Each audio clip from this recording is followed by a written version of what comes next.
আগামী রবিবার এই মামলার রায় ঘোষণার তারিখ নির্ধারণ করেছেন ট্রাইব্যুনালের স্বীয় বিবেচনায়।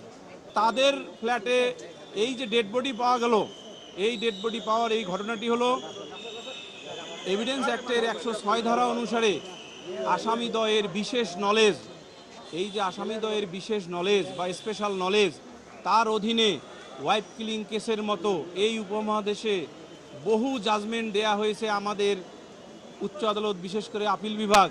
সেই সকল জাজমেন্টের আলোকে আসামিকে ব্যাখ্যা করতে হয়, যার কাস্টডিতে কোনো ব্যক্তি মারা যায়, যে তার মৃত্যুর কারণ কি, কি কারণে তার মৃত্যু হয়েছে, এবং সেই কারণ যদি ব্যাখ্যা হয়, সেই ব্যাখ্যা যদি আদালতের নিকট অ্যাকসেপ্টেবল হয়, দেন তিনি বাঁচতে পারেন। কিন্তু আমাদের এই মামলায় আসামিদ্বয় কোনো ধরনের এক্সপ্লেনেশন প্রদান করেননি।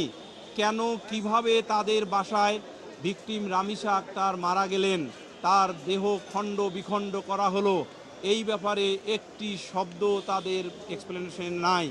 উপরন্ত কি আছে? 1 নম্বর আসামি সোহেল রানার দোষ স্বীকারোক্তি, যাহা সংশ্লিষ্ট ম্যাজিস্ট্রেট কর্তৃক যথাযথভাবে রেকর্ডকৃত, সেই সংশ্লিষ্ট ম্যাজিস্ট্রেট কর্তৃক রেকর্ডকৃত 164 ধারার অধীনে যে কনফেশন দেয়া হয়েছে বা দোষ স্বীকারোক্তি, সেই দোষ স্বীকারোক্তি আসামিদ্বয়ের যে সংশ্লিষ্টতা, সেটাও দিবালোকের মতো প্রতিষ্ঠা করে।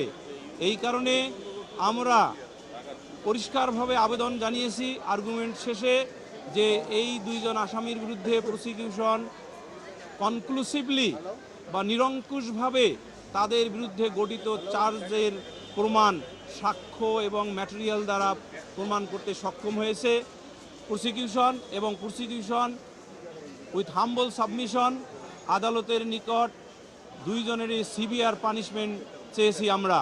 এবং আমরা আশা করি মাননীয় ট্রাইব্যুনাল আমাদের উপস্থাপিত সকল সাক্ষীর সাক্ষ্যের নিরিখে তার স্বীয় বিবেচনায় যথোপযুক্ত শাস্তিমূলক বা শাস্তি প্রদান করে ন্যায় বিচারের স্বার্থে দৃষ্টান্তমূলক রায় প্রদান করবেন।